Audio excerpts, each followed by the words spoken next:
Okay, folks, welcome back to another video where I don't wax philosophical, but what I do is actually talk about fragrances.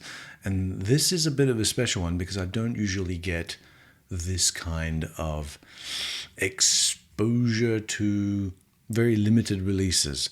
And I was lucky enough to get two of the newest releases from Andres Croxatto. Previously, I had, I think in previous years, so Andres is also known as Andres the Perfume Man. He needs no introduction or help from me. If you haven't heard of him, it's because you don't speak Spanish. He is probably the largest fragrance channel in one of the largest, well over 1 million subscribers and followers on various platforms. And he's very influential.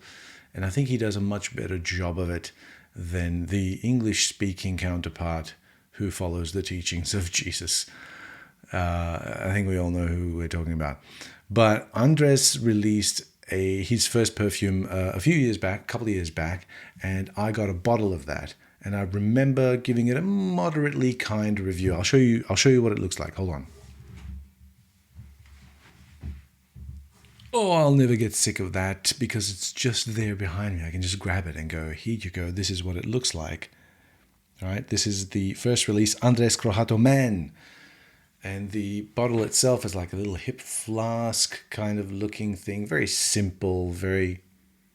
But, over the years, and look, I've worn quite a bit of it, I've liked it more. And the last time I wore it, it smelled phenomenal. I think I really, really like this scent now. It's become like this really nice, creamy, grassy, almost figgy,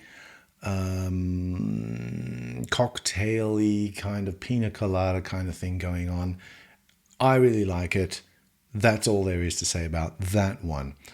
He copped a lot of flack for that because he's an influencer, and that was an influencer fragrance, and he had priced it quite ridiculously high, and the presentation wasn't that great. The box wasn't ornate, and people were expecting a lot of fancy things that come with something that is priced so high. So he went back to the drawing board, and he came back with two fragrances, right? One is called Croxatto Oud, and then the other one is Croxatto Woman. I have no idea if I'm saying his name right. Croxatto. I'm just putting a H there because it just feels natural to do that. I should have looked up how to pronounce his name. Anyway, this I have been sent two.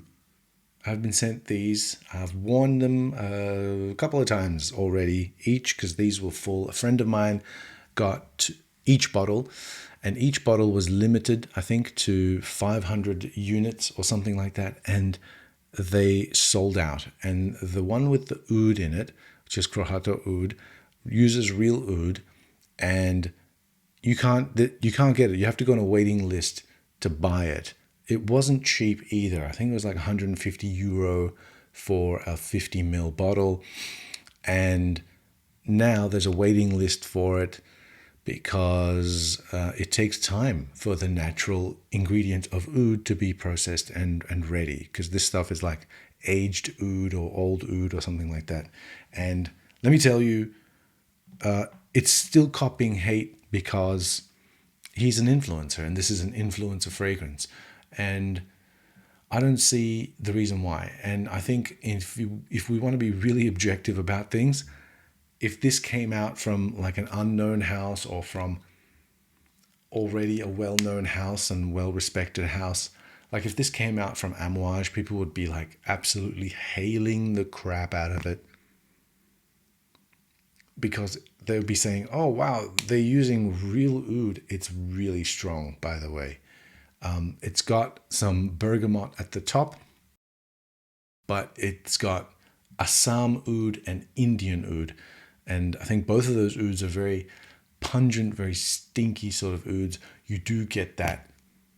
I do get that sort of almost blue cheesy kind of effect going on.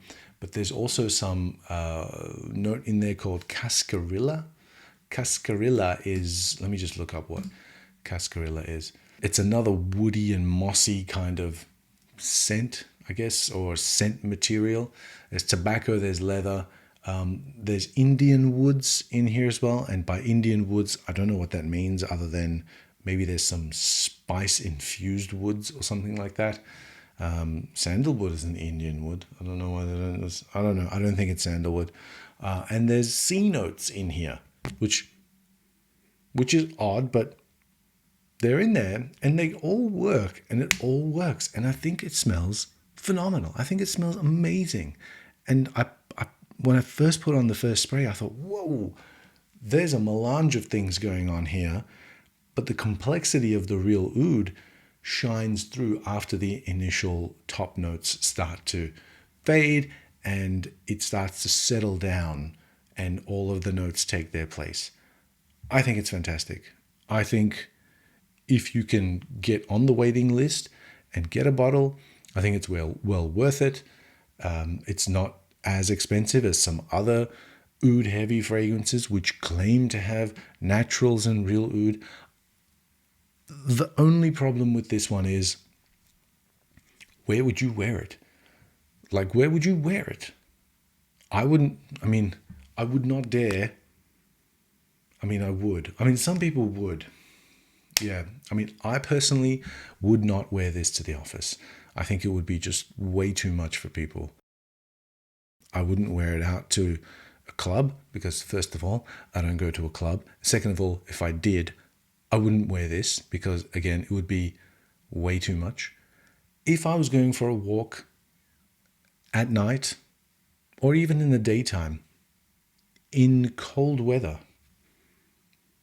where I'm walking past people but not like in a big crowd, I would wear this. If I'm at home alone and I want to enjoy myself and smell very lovely, beautifully crafted, complicated, natural oud, I would wear this. That's what I would wear. I think it's great. And this has been perfumed by Chris Maurice. Chris Maurice, I think, done some work with Xerjoff. Some of the fragrances that Chris Maurice has done, well, he's done Andres Croxatto Man. He did this first one. But he's also done Xerjoff's Lyra, Alexandria 2, Tommy Iommi Monkey Special, La Capitale, More Than Words. He's done Nefs by Nishane, and a hell of a lot for Xerjoff, because I think he's their main in-house sort of perfumer. And he's done some Nishane. He's done some Vain and Naive, B612. So that's a pretty respectable resume as far as perfumers are concerned.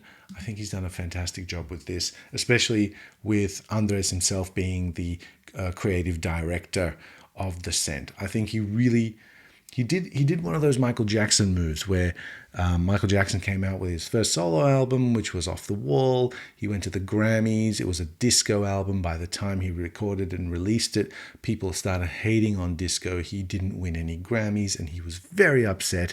And so therefore, he went straight into the studio and started to record Thriller with the intention of making every single song a #1 hit, which it almost was. And then he cleaned up.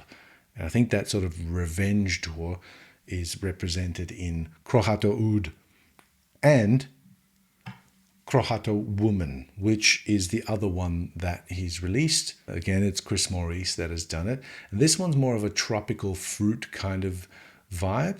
There's tropical fruit, there's coffee, there's vanilla, there's liqueurs, and then there's woods, and then there's some sort of like an oudy sort of base, right? But it doesn't get overly ripe as what most fruit heavy sort of scents go for, like mangoes and citrus fruits and tropical fruits. That sort of tropical vibe with your tropical cocktails and your cream liqueurs and stuff like that. They tend to sort of go in this vibe of rotten fruit, or they become so pungent that they're unwearable. I'm looking at like the Xerjoff one. What's that one called? Herba Pura or something like that. God, that shit turns me off. It is disgusting. It's just such a synthetic mess. And I say that knowing that Chris Maurice probably did that fragrance as well.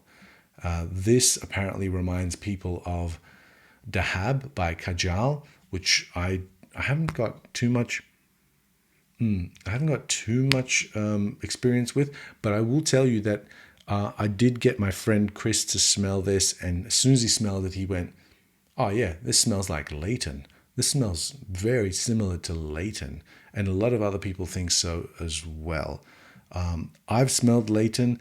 I thought it was a messy fragrance, and I thought it was pretty bad, and I didn't like it. But I like this. I find the clarity in this a lot better. And performance-wise, again, it's a super beast. I think both fragrances rock really well. And I think they're both quite unisex, as in anyone can wear it. But in terms of wearability, the women's one is actually more wearable in more occasions than the men's one is. And I wore this on a cold day, and I'm waiting to test it out on a warmer day so that I can actually tell what it's like, right? Because it does have a lot of fruits up the top, like bergamot and apricot and citruses and mango and tropical fruits and stuff like that. So if you're into that kind of thing, Croxatto Woman is a really good one to try out. And yeah, I'll be pretty much going through these and testing them out. I'll give them a full wearing because I have given them a couple of wearings, but they haven't been full wearings. So I'll go ahead and do that as well. I have to do one of these things where I like report back and sort of give you my updated sort of opinions on them.